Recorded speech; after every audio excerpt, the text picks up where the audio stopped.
하나님을 향해서 식성을 변화하는 거예요. 하나님이 좋아하는 것이 무엇입니까? 사랑이죠. 서로 사랑하는 겁니다. 헌신하는 겁니다. 나를 포기하는 겁니다. 하나님이 싫어하는 것이 무엇입니까? 내 것과 나만을 위해서 사는 거 아니에요? 이렇게 변화되는 것이 의로운 사람입니다.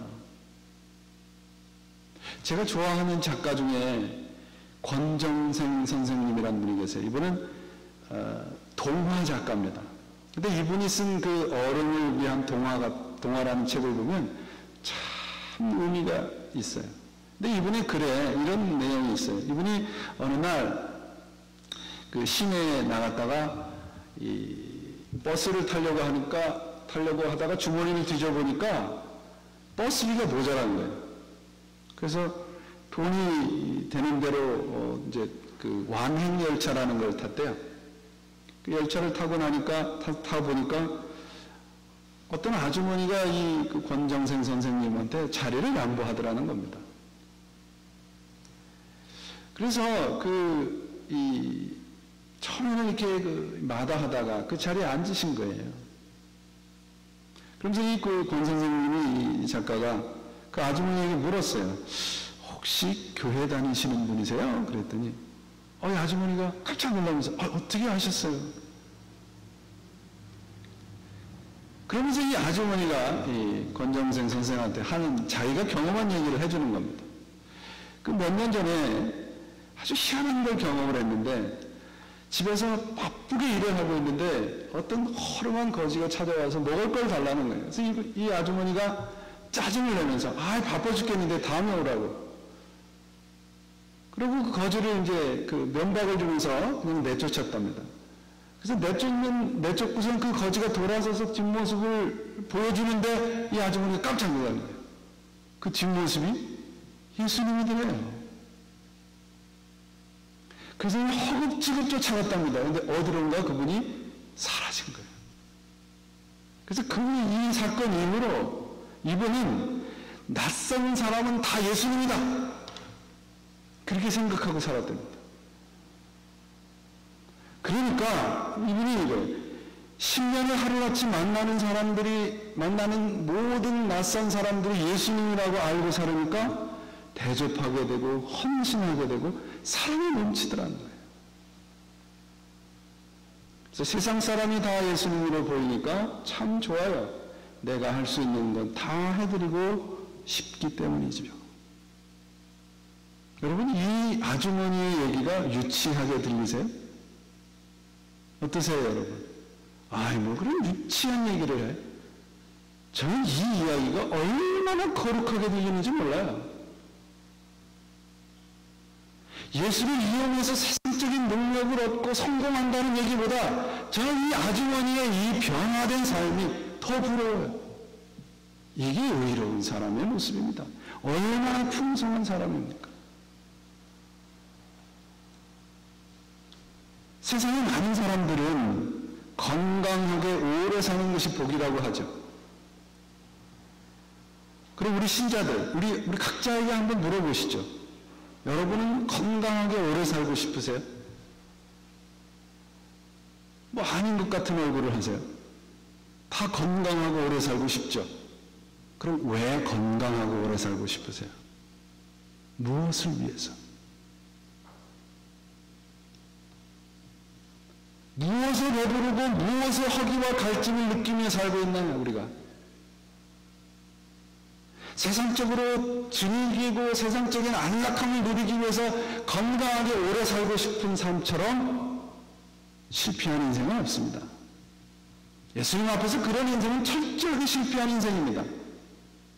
하나님에 대한 갈증과 배고픔을 느끼지 못하는 인생은 죽은 인생이에요.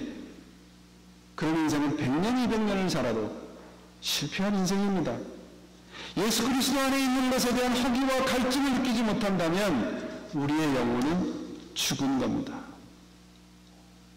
우리의 삶이 1년을 살아도 10년을 살아도 100년을 살아도 하나님이 좋아하는 것을 좋아하게 되고 하나님이 싫어하는 것을 철저하게 싫어하게 되는 인생을 산다면 우리의 인생은 의로운 인생이 되는 거죠. 마틴 로이드 존스 목사님이 이런 말씀을 하셨어요. 사람이 조금 배가 고프면 돼지우리를 찾지만 정말 배가 고프면 아버지를 찾는다. 우리가 하나님을 찾지 않는다면 우리는 아직 배고프지 않은 거죠. 여전히 우리가 돼지우리를 뒤지고 있다면 우리는 세상적인 사람인 겁니다. 말씀 속에서 나 자신을 보여주고 기도할 때 하나님을 보여주지 않습니까?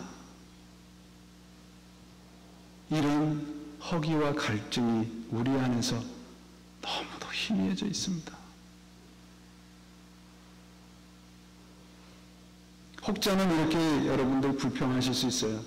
우리가 어떻게 예수님을 닮을 수 있어요? 우리가 어떻게 예수님처럼 살 수 있어요? 그분은 하나님의 아들이고 우리는 그냥 죄 많은 사람인데. 맞는 말이죠. 우리는 예수님처럼 살 수 없습니다. 근데 방법이 있습니다. 방법을 알려드릴까요? 이 시대에 뛰어난 영성가로 알려져 있는 존 스토트 목사님이라는 분이 계신데, 이분이 86살 때, 88 되던 해에 쓴 책이 있습니다. 아주 작은 책이에요. 제자도라는 책인데요. 이분이 여기에서 윌리엄 템플 추기경의 얘기를 인용하면서 우리들에게 해답을 줍니다. 어떻게 우리가 예수님처럼 살 수 있을까? 윌리엄 템플이 이런 얘기를 했어요.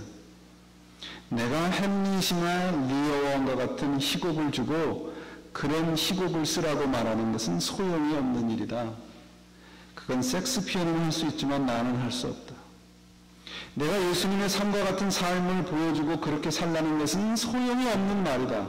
왜냐하면 나는 사람이고 그것은 예수님만 할 수 있는 일이기 때문이다. 그러나 섹스피어의 재능이 내 안에 들어온다면 나도 그처럼 글을 쓸 수 있다. 그리고 예수님의 영이 내 안에 들어온다면 나도 그분처럼 살 수 있다. 사랑하는 여러분, 의인이 누굽니까 그러면? 성령 충만을 갈망하는 사람입니다. 성령이 내 안에 들어와서 나를 주장하게, 성령이 내 안에 들어와서 나를 이끌도록 애타게 갈증을 느끼고 살아가는 사람, 그게 의인입니다. 성령의 타치와 함께 하심을 애타게 찾으며 사는 인생이 바로 의인의 인생이요 복된 인생입니다. 의에 줄이고 목마른 자는 복이 있나니 그랬어요. 왜 복이 있다고 되어 있습니까? 그가 뭘 얻어요? 배부름을 얻을 것이기 때문에. 이 배부름이란 절대적인 만족의 상태를 말합니다. 여러분들 우리 흔히 그런 얘기 하잖아요. 배가 많이 부르면 어떠세요 여러분? 손끝 하나 까딱하기 싫다는 말 하죠. 만족하기 때문에 그렇습니다. 이 의에 줄이고 목마른 자가 배부름을 얻는다는 것은, 만족을 얻는다는 것이에요. 이 세상의 다른 어떤 것으로도 대신할 수 없는 만족한 상태를 하나님께서 약속하신 것입니다. 예수 그리스도를 닮아가려고 애를 쓰고 사는 인생이 복이 있으며, 그런 사람에겐 세상의 그 어떤 것으로도 대신할 수 없는 만족과 배부름을 허락하시고 계시는 겁니다. 이것이 네 번째 복입니다. 이것이 예수님의 가르침